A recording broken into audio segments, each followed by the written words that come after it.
Okay. Sorry, I forgot this one thing here. Do the mute part. Okay. We are in the middle of Parak Zion, number 16. And basically what's happened until now, I don't want to reread the whole thing.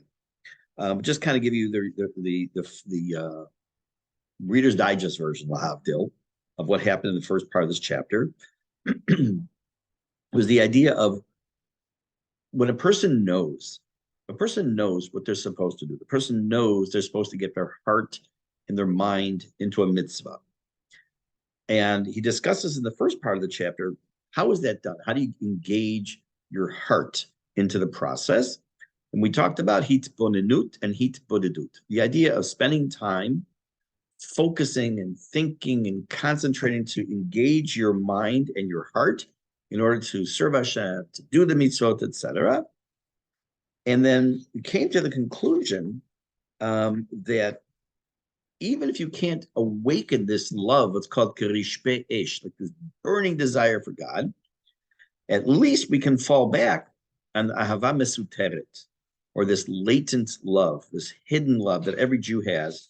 And we discussed, and I say we, it's the royal we, but it's also all of us together. We also discussed the idea, what is this idea of ahava mesuteret? We made a connection between that and a parent and their child. When I am sitting in shul, or I'm sitting at school, or I'm sitting in the park, unless I'm with my kids or grandchildren, it doesn't mean I'm thinking about them a lot. I maybe pop into my head and think how they're doing today, but it's not front and center of my mind. But it's in there. The love is there. It's not. It doesn't disappear because I'm not thinking about them. Same thing is that the ahava mesuteret that the Rebbe speaks about is this love that's always there, and that it can be tapped into. And we get to a point where we know that we have this, that intellectually we know that we have to engage our mind and we have to engage our heart to properly serve Hashem. And then we said, well, what happens when we don't really, we know it. We know that's possible, but we still can't. Even we did the hitbonenut, we did the hitbonenut, and we did the mindfulness sessions, and it still doesn't happen. And that's what we're going to talk about now. We're going to look at one slide as an introduction, which is really the last piece from last week, or before Pesach, I should say. Let's take a look. Go down to here. Okay. No, this isn't it. Wait a second. Where is it? Did I not add it? Okay, so let's stop share for a minute. Give me 1 second. How is that possible? Okay, whatever. Okay, give me 1 second. Now I'm pausing. Okay, like I said, let's go back to screen share. And the first line of what I'm going to read is not on the screen. The story in the early days of Chassidut. It tells a story of a young person who became close and came closer to Chassidus. He ran away. This is the first line of mine, but like I say, cut off. What happened was he was close to Chassidus. He ran away from the Rebbe. He stayed away somewhere for a long time, and then he came back. This is the Rebbe we're talking about, the Alter Rebbe. Chotano shaya malekas v'chema. ויחד עם זאת, שמח שחתנו חזר סוף סוף. חותנו, sorry. The father-in-law was full of anger, and at the same time, he was happy that he came back. Sha'aloto, he asked him, I'm over here now. Right here, Sha'aloto. This is actually a famous story. Sha'aloto, Tomarli, tell me, ישבת זמן רב כל כך אצל רבך. You stayed a long time by your Rebbe. Malamata, what did you learn there? Amar lo hachasid, lamadati sheHashem nimtza ba'olam. I learned that Hashem exists in the world. Shuvit malechut no kas. So again, he said, he got upset. He was upset with him.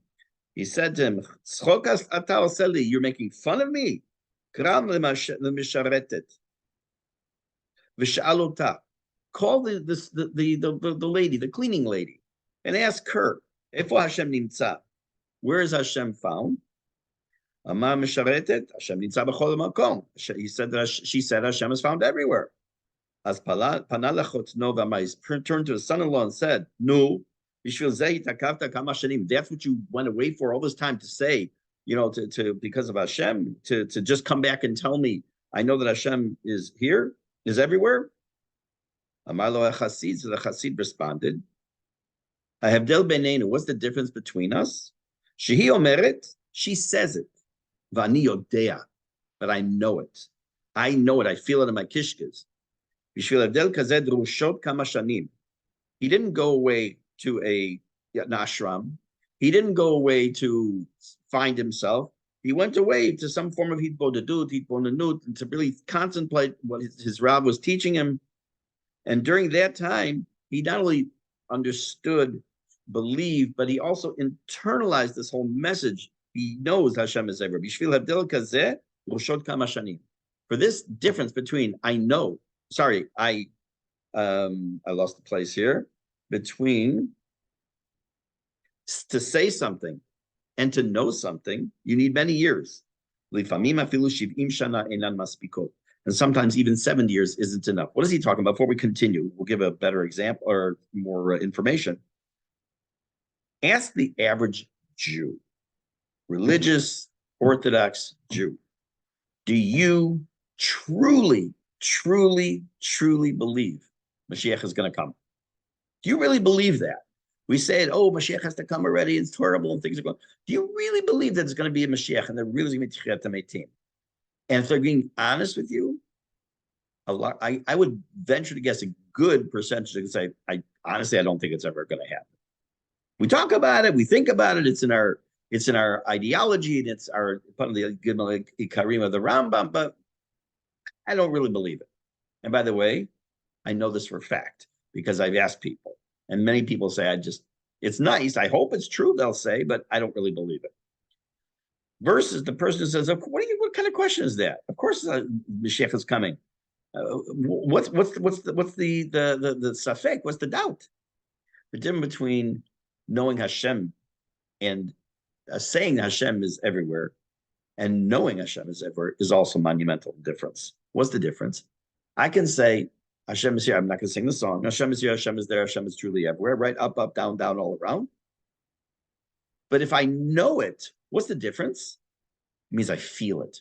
That I don't do something because I know Hashem is right there. Shiviti Hashem lenegdi tamid. I will place God before me at all times. Let's continue this last little part here. Something like this was said about the description found in Shir HaShirim. Kol dodi dofek. This is Hashem. Actually, the person is lying in bed and he hears a knock at the door. HaKadosh Baruch Hu dofek al dalto shel adam. Hashem knocks on the door of a person. Kum, tachat hadelet. Get up, open the door. Adam omer belibo, and the person says to himself, please, achshav shani nimtza b'mita, chama, korim li latzet. Now that I'm in bed, snug as a bug in a rug, and you want me to get out of bed? Kvar, and this is now the quote from Shir HaShirim, pashatati et kutanti, echachal bashena, el bashena, rachatzti et raglai, echachat tanfem. I already took off my clothes. What, I need to get dressed again? Just open the door for you, God. I already washed my feet. What, I'm going to get up and dirty them again? The situation kazo, yesh ladam bechira. A person has, in that situation, a person has a choice. Pamim hu kam, pamim may no come. Sometimes he gets up, and sometimes he doesn't. Al pasuk haba katuv, but the next pasuk says, Dodi shalach yado minachor. My uncle, my beloved, not my uncle, my beloved, sends his hand through the opening to the hole. HaKadosh Baruch Hu sholech achshav et yado. Umofia, but now Hashem stretches his hand out to you. He appears. Uvotasha, in that moment, may I hamulo. My kishkas want him.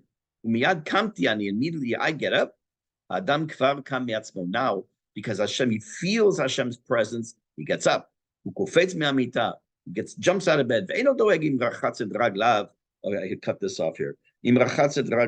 Oh, let me find it here. Oh, pashatet kutonto. He's not worried whether he washed his feet already. He just changed out of his clothes. The next little bit is here. But this is I missed one line. יש פעמים שאדם יודע שיש הוא עושה את החשבונות. יש שיקולים לכאן, יש שיקולים לכאן. It's like we know what has to be done, right? We have to do the mitzvah. We have to go to such and such a place. We have to call someone. We have whatever it might be. We know, and we do these shikulim. We play these games in our head. Do we? Do we not? Still not on the screen yet. When we come to the recognition that like the revelation of this, like Zekeli Vandeo, this is my God, then kvar now on the screen, there's no debate. There's no calculating thing in his head. He doesn't need to make this debate. Do I do this? Do I not? What's talking normal terms for a second? What's he talking about? You work for a company. Bonagid, you work for a company, and you're pretty high up on the ladder, but you're not that top, at the top. And you get a text about 8 o'clock at night when you've been done with work for a few hours already. It's from the owner of the company. And your phone is set on WhatsApp that even if you see the message, you'll never know that you saw it. So you open the message and he says, it's dachuf, it's urgent. You need you to run into the office to take care of this one client. And it has to happen right now. And you're sitting there, you got your glass of wine, you're sitting in front of the TV, you're talking to your friends, you're learning a little Torah, whatever it is you might be doing. Maybe, maybe not. Versus there's a knock at your door, you look at the people, and there's your boss standing there, schwitzing buckets. And you open the door. Well, what's wrong? He says, Dachuf, I need you now. Well, you're going to sit there and go, well, I'm sitting with my wine, I'm sitting there with my TV. You're out of the door if you're a valued employee and you value your job, right? You go. Lahabdil is the same thing here we're trying to talk about. You know, it's the first half of this chapter. You know what you have to do. You have to engage your heart. You have to engage your mind. You have to have this fusion and this mindfulness in order to serve Hashem and to do the mitzvot. But when it's, even though you know it, and you may have done the heat bodut and everything else, but you don't necessarily feel it in your gut. So what do you have to do? How do you move ahead? What is it you can do? What is it you can engage to really start to do something about that? And not only that, what you can do, will that be enough to actually make it as if you did the mitzvah the best way possible? That's what we're going to deal with right now. So we're going to pick it up. I'll tell you where. We are about halfway through the chapter, almost, a little less than halfway. And we're going to pick it up. There should be a period in your printing right after the words Hamelech Hanal. There's a period. And then it should say Ve'ela Zot. See if you can find that. Ve'ela Zot Ya'ata Lahen. So he's going to suggest now what we can do. When we're in such a situation when we are not really able to engage our heart, our mind, to get it all together. Let me just try and move this up here so you can see. Okay. And do the right thing. That all these thoughts that pass through our minds that we kind of know what has to be done. And you conclude that Ya'atalahen, the Chabko, the Cholev Nefesh Meod. You come to the conclusion, yes, of course, I need to embrace Hashem, so to speak, with all my heart, with all my soul, and all my might. I know I'm supposed to. Dahainu, what does it mean I'm supposed to do that in practical terms? That you would have to do with your heart and your soul. The mitzvot, tayag mitzvot, the 613 mitzvot, in action, speech, and thought, which is the reverse action order of usual.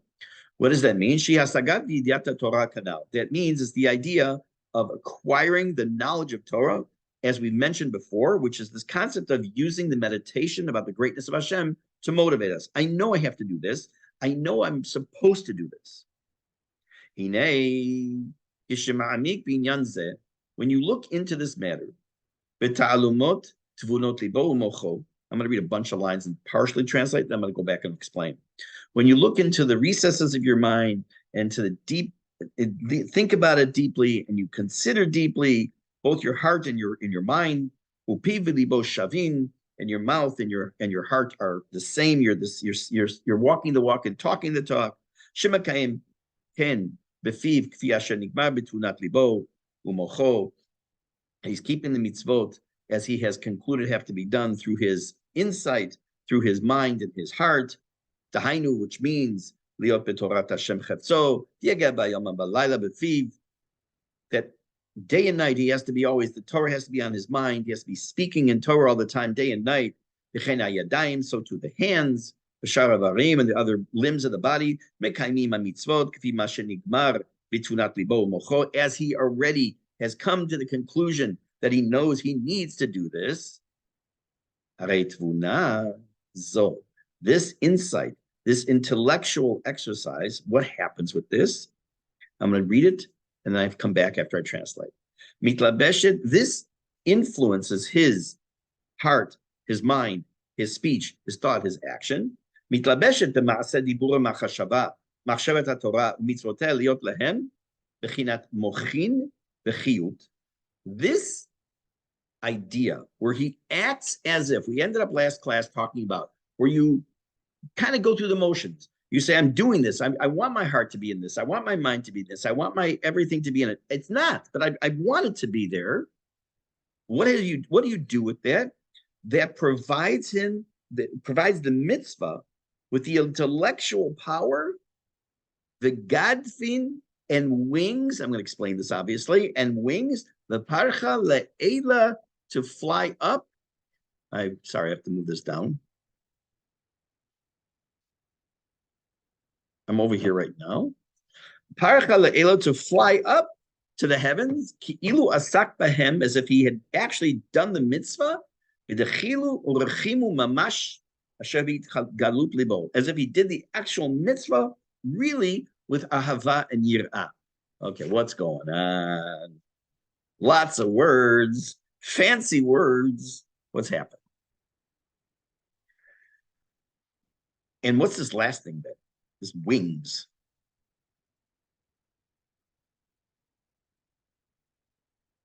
When a person does a mitzvah, let me change that. Some of you may have seen online, or if you were in the old city, a couple of times I've seen it in the different events they've held. Aish has a video. It's brief. And the video shows our tefillot going to Hashem. What does that mean? It shows people davening in different Batei Knesset around the world. And as they're speaking and they're davening, we see out of the Siddur, little notes start to fly out of the Siddur. And they all start flying through the sky from all over the world. And you see them all converge on the Beit HaMikdash and then shoot straight up to the heavens. It is a powerful, brief video. Because we know that when you're supposed to daven, and for those of you who are in Tefillah class, we're going to get to this. When you daven, you have to have intention that your tefillot have to go not only derech Yerushalayim, but derech Kodesh HaKodeshim, the Holy of Holies, then they go up to heaven. Now, we want our tefillot, no matter where we daven and how we daven, our tefillot get received somehow. But in sometimes, I'm going to use just like normal terminology. If I wanted to send a message to my mom in Chicago, I have many options here. I can send her a WhatsApp message. I can send her an email. I can send her a letter. I could take a note, put it in a bottle, drop it in the ocean, and hope and pray it arrives in the West Bank, meaning New York City, because that's the West Bank of the Atlantic. Makes as much sense as saying I live in the West Bank. And then someone should get it to my mom. So eventually, or carrier pigeon, or hand it to someone to bring. There's many opportunities, maybe, and we just assume now that all those do eventually get to her. Well, which one do you think I should do if I want to get in touch with her right away? It's important. Send her a WhatsApp message or a call. It's the most direct. So when we do a mitzvah, we want that mitzvah to go straight to the kisei hakavod, so to speak, into Shemayim. How does the mitzvah get there? Mitzvah gets there, and we're talking obviously in a spiritual sense, not in a literal sense, by flying on wings to the kisei hakavod. What are those two wings? Ahava and yirah, love and awe of God. When you put those together and make it part of the mitzvah, it gives that power, that mitzvah, to go up to Shamayim. I'm going to see this in the, I think, chapter 25. It's much more depth and fascinating information. So that if a person does a mitzvah with no feeling and no connection, there's a mitzvah, maybe just kind of sitting there floating around for a few weeks, and then it'll finally make its way up. Again, I can't tell you, no one can tell you what actually happens. We're talking in a spiritual sense, we're talking in a metaphorical sense. But what he's telling us now is that when you know you're supposed to engage your heart, and you know you're supposed to engage your mind, and you know you're supposed to do the mitzvah to the best of your ability, and it just doesn't happen, but you know it when you're doing it, like, I really wish this would be. What's happening is you're doing it ki'ilu, as if. And that is sufficient enough power, what's called bechinat mochin v'chiyut, the idea of giving intellectual power to the mitzvah, to provide it gadfin, that's the Aramaic for knafayim, gadfin, leparcha le'ela, to fly up as if, I'm going to reread this, actually I'm going to do this.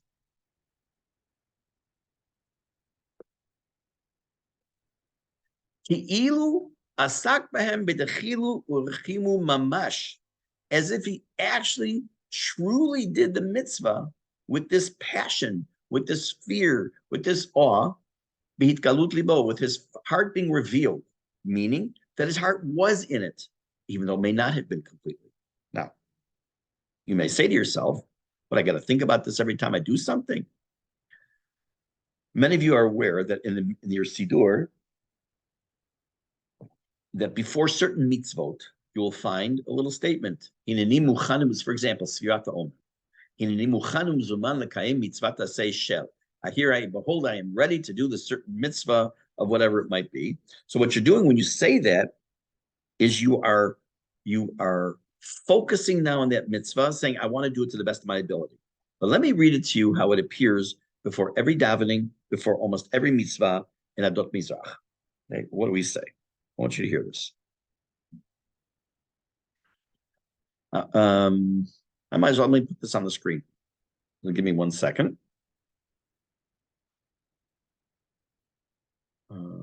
Whoops. Because it's worth, I really should have done this before, but I see it now, so let me do it now. Okay, close this here, and this here, this, there. Let me just put it up on the screen. I'm going to stop sharing for a minute.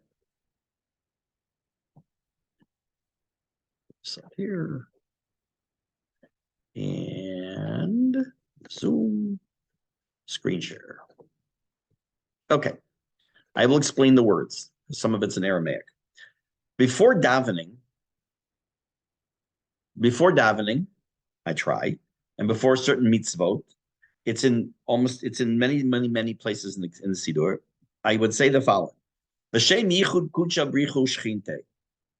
In the name of, or in honor of, or for Hashem. I'm not going to get into all the explanation and details here. With fear and with awe. Fear and awe and fear. In order to combine the Yud K and the Vav K together. Yechud Hashlim, in perfect unity. Now, what does this all mean? There's a lot of Kabbalistic meanings behind it. It's not my point here. B'Shem Kol Yisrael, when I do a mitzvah, when I daven, I'm also saying I'm invoking all of Am Yisrael. My mitzvah that I'm doing helps you. You're doing a mitzvah helps me. This is the example I could say before Mariv. I'm now starting to daven Mariv. Shetiken Yaakov Avinu alav shalom, that Yaakov Avinu established. I want to be involved and included in this, what I'm about to do. All the nuances of this tefillah should be in this tefillah. Why? To correct. It's called a tikkun. I'm not going to get into that one right now. And also, lasot nachat ruach liotzreinu, to give Hashem nachas from us, lasot etzon borenu, and to do the will of God.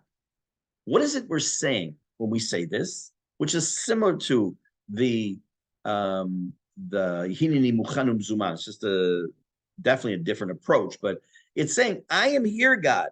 My mind, my heart, my soul are here about to do this. And it says, let it be. This one doesn't say it here. Others do. Ki ilu kivanti b'chol hakavanot haruyot bazeh. I want it to be that it says, if all the kavanot, all the intentions I was supposed to have happened. What am I saying when I say that? What is anyone saying if they say this? They're saying this chapter. What is this chapter telling us? What is the Alter Rebbe telling us here? Even though you don't necessarily engage your heart and your mind, any meaning that you don't truly feel the rishpe esh, or you don't even get the ahava mesuteret built up to this point. But you say, I acknowledge this is what I want to be able to do, and I'm doing it for the right reason. What happens is, again, coming back to what we said before in the text,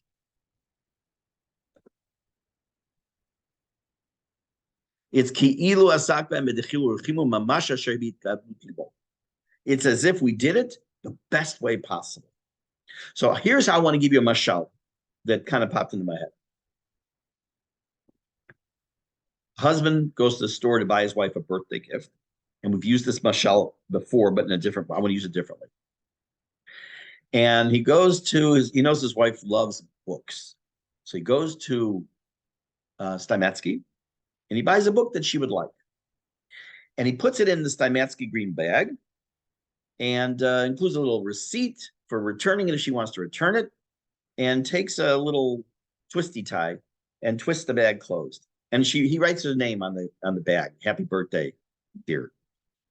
He's about to enter the house, and neighbor says, "What's that?" He says, "Well, it's going to be my wife's birthday, and she loves books, and I want to surprise her with this." And he looks at you and says, "Are you out of your mind? That's how you're going to give her a gift? Really? Wow." He says, "Come here." "What do you want to do?" He says, "Come here." "Oh, you want to help me present the gift to her better?" "Yes. Come here." And he takes out a box. He takes out the wrapping and the ribbons and the beautiful foil wrapping and a bow and everything. And he has a beautiful card, and you write the card and you bring it. Is the book the exact same book? Of course it is. But what's happened?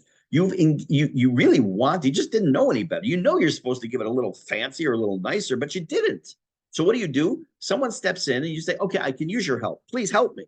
Right? And now the box is nicer, the ribbon's nicer, the bow is nicer, the card is nicer, and it's being presented. Is that really your original intention, how you were going to give it to her? No, you're going to give it in a Steinmetzky bag. That was going to be it. And that's what happens here. We engage a part of our mind verbally when we say these kinds of things. And if you don't say the hineni muchanum zuma, or you don't say l'shem yichud kucha brichu, but you think it, or in your own words say, "Look, Hashem, I really want to be able to put on the tefillin the best way possible and have all the right intentions. It's not who I can't do it." Just the fact that you acknowledge that changes the entire mahut, the essence of that particular mitzvah. And not only does it change the essence of the mitzvah, look how much more it changes it too. Oh, I'm sorry, 1 second. I have to put you on 1 second. I have to answer this. Mute.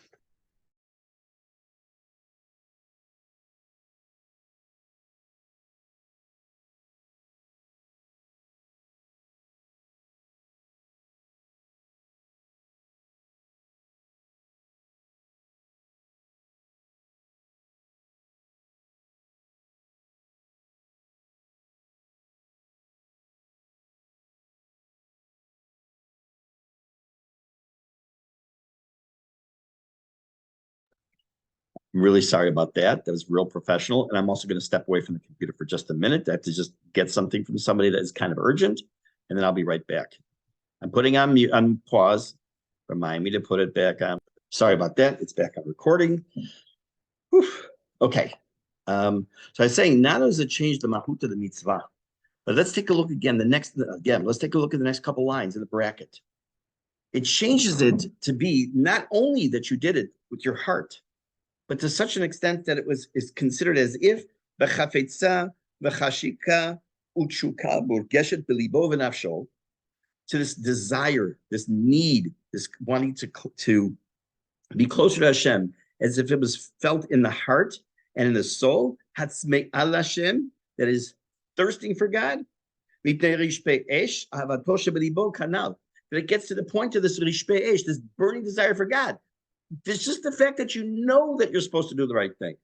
And you say, "I really want to engage my heart, and I want to engage my mind and do the right thing." As I'm about to approach the mitzvah, the tefillah, the act, whatever it might be, it elevates that mitzvah to such an extent that it was as if it was done kerish be'esh, like this burning fire, a desire to be with Hashem and do His will. And what does that mean then? It also creates the gadfin. It also creates these wings to allow this mitzvah to ascend to the heaven the proper way. I heard a story. I think it was the Baal Shem Tov. I could be wrong, but it was someone who had these mystical powers. And he went to some community and he went to a shul. And after he davened there, so I guess the shamus or the Rav, whoever it was, said, so tell us a little bit about, what did you think about our shul? He said, I have to tell you, I'm sitting here and I can see things that you can't. I see this room absolutely filled to the ceiling with tefillot. They're all excited. This is great. He says, you should be ashamed of yourselves. What do you mean? The room's filled with our tefillot. He says, no. You want your tefillot to stay here in the shul? You want them to go to Hashem. You don't have any heart in it. There's no heart. There's no soul. There's nothing. It's a shell. You're just mumbling words. You want them to soar to the heavens. So too, in a sense, a similar sense. The Admor HaZaken, the Alter Rebbe, is telling us the same idea. You want the mitzvah to go to its matara, to its goal, to get to Hashem. If you didn't do it, and you did it with absolutely no feeling, you did it with no heart, no soul, no bedichilu rechilu, no anything, it's still a mitzvah. But it's bringing the gift in the stametsky bag instead of wrapping it up nicely. Let's continue here where it says ho'il. Oh, actually, wait. Now I want to look at a what's it called? Slide.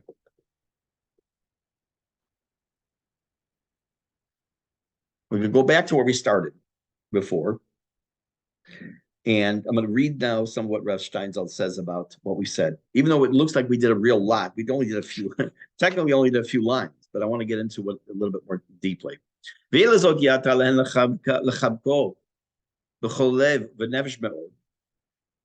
In light of my understanding that I know what has to be done, that it is appropriate, I should want to have to hug Hashem and with my heart and my soul, and to accomplish what it says.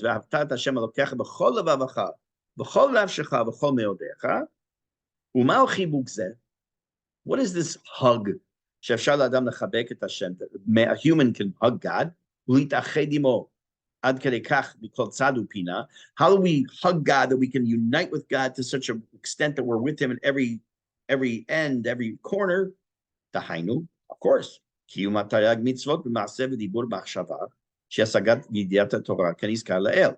is our keeping mitzvot. We can't conceive of Hashem. The only way we can connect to Hashem, the only way, is through Torah mitzvot. Hine, כשמעמיק בעניין זה בתעלומות תבונות ליבו ומוחו, כדי שהמחשבה בנושאים אלה תהיה משמעותית לגביו, in order that the thoughts of these topics should be significant. It's not enough to say, oh yeah, I really should put on tefillin the right way. That just comes up in his mind. He has to deepen and widen that thought. More and more. Through experimentation, through trial and error, in order to understand the matter clearly. No, it's just saying, oh yeah, it's the right thing I should do. That's not enough. You have to work at it. This is work. He has to engage his inner mind, his insight, his intellect, his heart. Not just externally, not playing lip service. Just to kind of be yotze. Not just he thinks that way, but he also does everything with his heart, and with his hands and his mouth. And coming down to here, Adam tzarich liyot muchan lazeh. A person has to be prepared. Shadavar yetze mitchum hachavaya hapnimit He has to be prepared for this. That is not just something that's going to happen on the inside, but it's going to manifest itself also in his actions and his words. You can think in a very abstract way. Yeah, of course I know you have to serve Hashem. In this case, there's a very great distance or gap between what I think and what I actually do. There's sometimes a person thinks about himself. How does it affect me?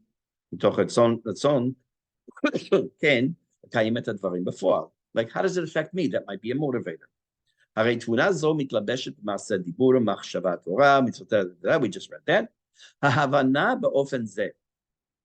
When we understand this, when we have to really work at it, we have to put our heart into it, in our mind, and think about it. It awakens us. It wakens up our neshama. Wakes up our neshama. We're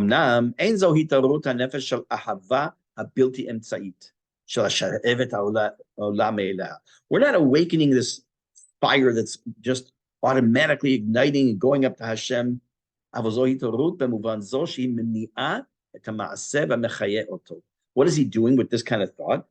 He's using these thoughts to awaken the idea that it will get him moving, and this action will happen and will give it life. And what does that mean? The Gadfin Parchin La'ela, Knafayim La'uf Bahen Lamala. That he's actually, in a sense, in a metaphorical sense, in a spiritual sense, in a Kabbalistic sense, creating wings for that mitzvah to fly up. As if he had served that mitzvah, the Yir'ah ve'ahava, as if he actually did that mitzvah with awe, reverence, love, mamash. What does that mean? Zohar tells us something a little scary. Torah without awe and love does not fly up to the heavens. Does that mean if I sit and learn Parshat Shavua, and I'm not doing it l'shem yichu kucha brichu, I don't have my mind, I'm distracted and all, that I didn't do a mitzvah, chas v'shalom? Of course I did the mitzvah. Of course I did mitzvah Talmud Torah. We talked about this before also. I think it was chapter 5. But is it the best way possible? Are we elevating it? If I just read through something, there are people who read Tanya every day. There's Tanya Yomi, like there's Daf Yomi, and there's this Shir Halacha Yomi and Mishnah Yomi and all these things. There's Tanya Yomi. And a person, my guess, who does it just kind of goes through real quickly, especially if they've done it for many years, can do it, and they're saying the words, but that's necessarily inculcating it and feeling it. Same thing is true with anything we might do on a daily basis. They've done the mitzvah, but when you want it to fly and to soar to greater heights in Shemayim, when you kick in this idea before the mitzvah, before the tefillah, whatever it might be, it makes the world of difference, and it makes it ki'ilu. It's the whole as if. We're going to end this week where we ended the last time. This whole acting as if. And it's not just an act. It actually has power. It has power to bring that up to the Shamayim. It says, Kimavuar, as it says in Perek Mem, which is near the end of the book, that love and awe / fear are the two wings, that through them, the mitzvot we do, the Torah we learn, fly up to Shemayim. Okay. As I said to you, I think a few times in Tanya, some chapters and some sections of some chapters are a lot deeper than others. Actually, the whole book is deep. When I read something and I just say, oh, that's not too deep, means it's a fault in me, because every single word in Tanya is deep. But there's some that'll be a little harder to understand, inculcate, to put into practice. But this one, while it's deep, is also very simple. What do I mean by that? Anyone could do this. And it's, by the way, a teaser to the beginning of the next chapter, which we're not going to get into for a couple of weeks, but we're going to talk about the whole idea of this entire book. Remember, the whole book is based on the pasuk that is that's exceedingly easy to do this. So we're going to see that in a couple of weeks. Maybe next week, but probably not. So that's it for tonight. Hopefully, you all have a wonderful evening. Stay safe, stay healthy, and Bezat Hashem, we'll get together again next Tuesday night. Have a great evening. Thank you Don't very stick much. around. Thank you. Don't forget Don't me. get to. Stick around. I'm not. Thank you not gonna so forget. much. My pleasure. Thank you so much.